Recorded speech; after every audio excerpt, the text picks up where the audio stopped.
Биздин Жалал Абад обласы 1,2 миллион калкты алгачкы медико санитардык стационардык медициналык жардам көрсөтүп келет.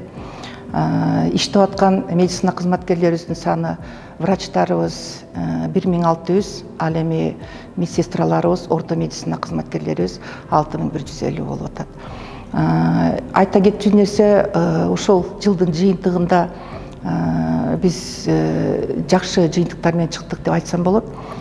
Себеби 11 айдын жыйынтыгы менен 2020 жылы 12 эненин өлүмү катталган болсо, ал эми 2021 жылы 7 эненин өлүмү катталып кыскарып атат.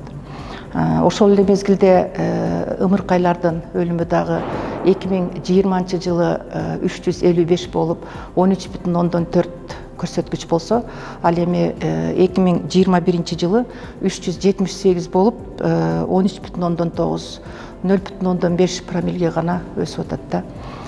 Бул деген ошол биздин медицина кызматкерлердин жыл ичинде алып барган иштеринин жыйынтыгы деп ойлоймун. Ошол эле мезгилде бир эле дарылоо иштери менен алек болбостон, биздин медицина кызматкерлери ушул жанагы иштөө шарттарын жакшыртуу боюнча, жанагындай эски ФАП, үй бүлөлүк дарыгерлер топторунун эски имараттарын буздуруп, анын ордуна жаңы имараттарды салдырып атат да. Мен баса белгилеп айтып кетет элем, ушул Сузак районунун өзүндө эле бир үй бүлөлүк дарыгерлер тобу, 5 фельдшердик акушердик пункт, бир тез жардам пункту 40 миллион акчага жаңы имараттар курулду.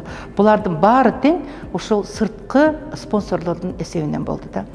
Анан дагы бир айтып кете турган нерсе, ушул 2020 жылы биринчи жолу ушул ковид илдети катталганда, бул ушул Кыргыз Республикасында Жалал Абад областынын Сузак районунда катталганда.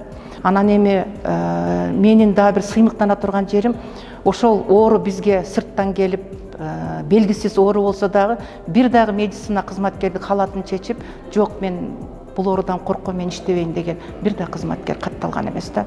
Ошон үчүн бүгүнкү күндө биздин ошол мезгилде чогуу иштеген медицина кызматкерлери менен бүгүнкү күнгө чейин биз ушундай бир тыгыз мамиледе жакшы иш алып барып атабыз.